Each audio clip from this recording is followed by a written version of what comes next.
Trash talking gaming has always been a controversial topic to bring up. And this past weekend, I think we had some key examples of what some people love and what other people hate. And I want to find out where all of you guys stand on this topic, actually. So do me a favor. What's your favorite kind of trash talk to throw out there in whatever game you play? It was this past weekend in a video we've already covered for IEM Dallas. It was an amazing Counterstrike event, but a lot more went down at this CS event, which also caused a debate in the gaming scene that I'm curious what you think about, as during this run by G2, they had a stand-in player, that being Stewie2K, the only American left in the entire event throughout all of playoffs, and eventually a miracle run which led G2 to the grand finals versus Vitality. And remember, an NA event with an NA player, again, on American soil. Us NACS fans, we don't have a lot to celebrate at all. There's not a lot of moments we get like this to even have a North American event in the big circuit of CS, let alone a player in the grand finals. So keep that in mind. And that was when, during this series, just about every 10 minutes, the FU apEX chants began to roar throughout the arena. In case you don't know, apEX, a very much outspoken character on Vitality, the team that G2 was playing against. Throughout the original halves, it's just leaving them. It's depleted. Starting to look panicked and make mistakes.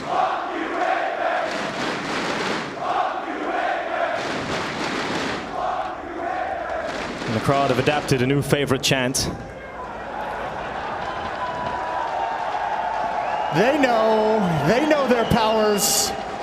And right now, it's working. And even being there in the arena, it was awesome, because you know if there's one player that can take that kind of trash talk, it is someone like apEX. And I think that context is important with what players are being targeted here, because this guy is outspoken. He was also egging the crowd on, at some points standing up and enjoying these moments. And even at some points, apEX himself then used the crowd noise to his advantage to win Vitality around. If there is any better way to get back at the crowd who hates/loves you, it was that. Mettre un petit troisième, on le sait, ça va se jouer à des détails, mais aller chercher synchro dans CT serait une belle opération. You hear the crowd? Just speak. No.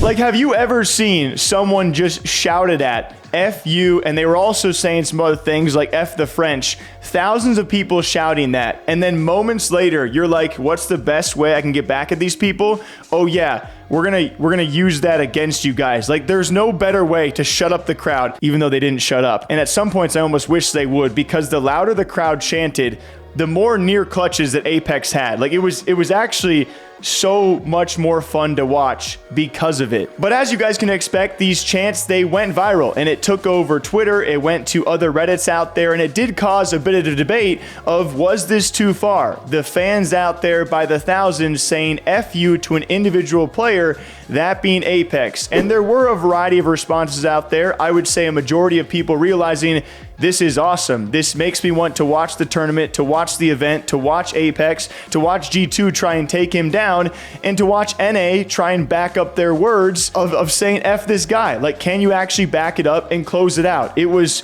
to me, all the more entertaining. I thought that was obvious. I mean, you even had apEX himself taking to Twitter after all of this. I thought it was a good enough topic to talk about, literally confirming on Twitter, like, he loved it. He loved the NA fans. He loved the banter. That's all he can remember and all he's been recalling ever since the event. And like I showed you before, this is a guy who can not only take it, but then give it back. And then post-event, even after losing in grand finals, still be a great sport about it. To me personally, that makes me love him so much more as a player. Like, that is the best possible response you can have, and it makes me want to watch more Counter-Strike. And after seeing how he handled it and how it all went down, I just thought it was a sick example of how trash talk can work in sports and how it kind of has gone over to the esports and gaming side. And speaking of a little trash talk out there, we got to sit down with Jason Lake, the CEO of Complexity, who had maybe a bit of friendly trash talk himself towards European teams, kind of furthering that rivalry between EU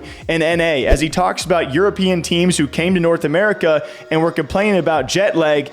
And he had some friendly fire to fire back. This was also a part of our Zero In interviews, one of our brand new partners for the Gaming World Tour. Sharpen that mental clarity, reduce that brain fog, also a nice little kick of caffeine. And we got to zero in with Jason Lake about his thoughts on European CS.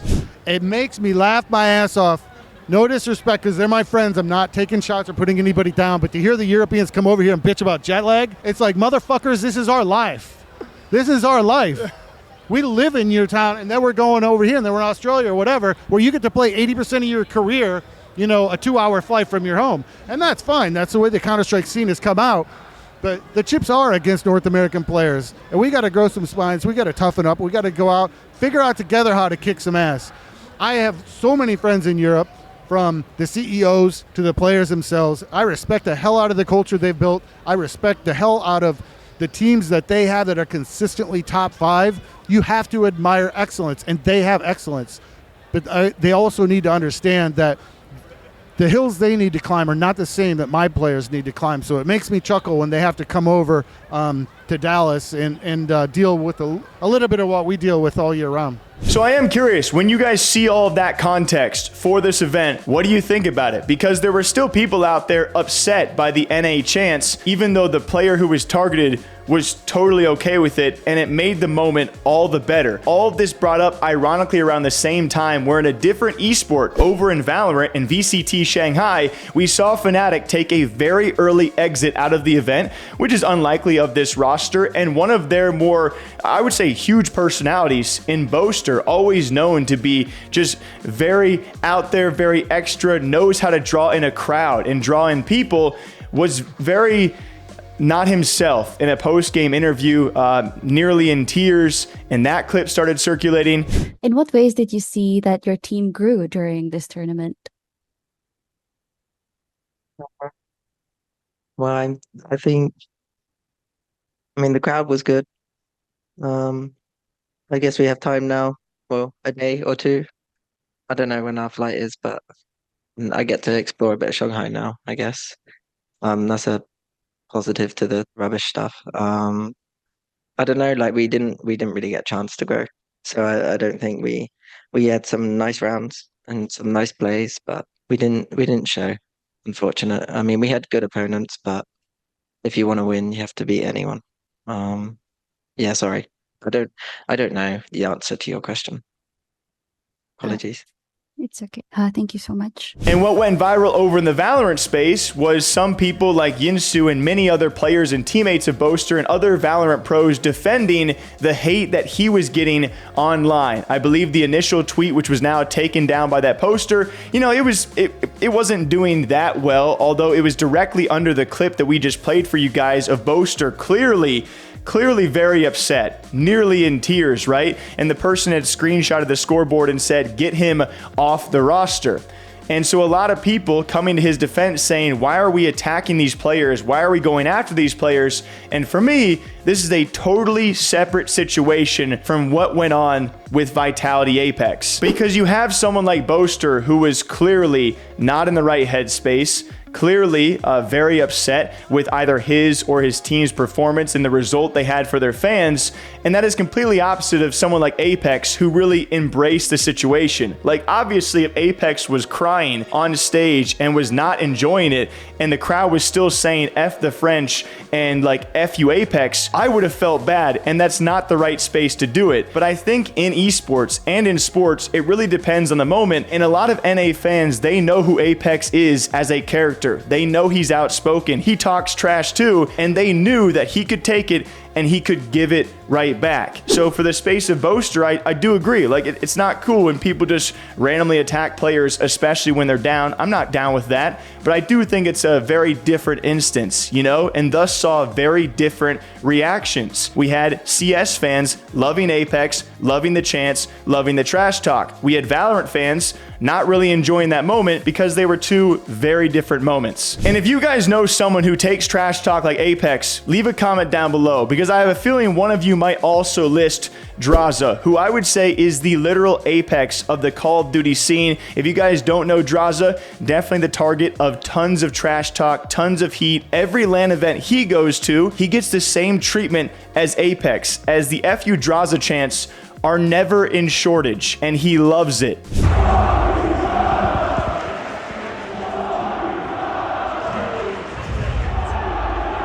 And this is the dude because he wins enough where he'll take the stage, he'll egg on the crowd, he'll take the hate. Sometimes he'll go maybe a little bit too far, but he literally knows how to take it, knows how to give it back by winning. And I think at the end of the day, Call of Duty fans, they hate and they love him for it. Like, they know he can take it. It makes for great moments, and it makes you want to watch Drazah. I mean, we recently talked about, I would argue, the biggest beef in Call of Duty history, Drazah versus Scrap. It got so good that their girlfriends got involved. Their partners were having heavier blows than the players themselves, all right? There was piano teeth and long neck, which again, I don't appreciate the long neck comments. I don't think it has any grounds. If we're talking about trash talk, you can say F you, but don't mention the neck. That's not cool. And the stuff that was said there was way worse than any of the other stuff that we've seen in esports. So I do think that trash talk has a place in gaming if it's placed correctly, because at the end of the day, what is it all about? This is entertainment. We are trying to draw more eyes in and have more people enjoy the storylines and enjoy the games these players are playing. And I think there's a lot of people doing it really, really well. So for anyone else who doesn't enjoy this, I think context does matter, because a lot of these players, they also enjoy it, but it does depend on the moment. So this past weekend, IEM Dallas, FU apEX, why does everyone hate that guy? Well, they also all love him. Till next time, we hope you guys all enjoy. Take care. We'll see you tomorrow.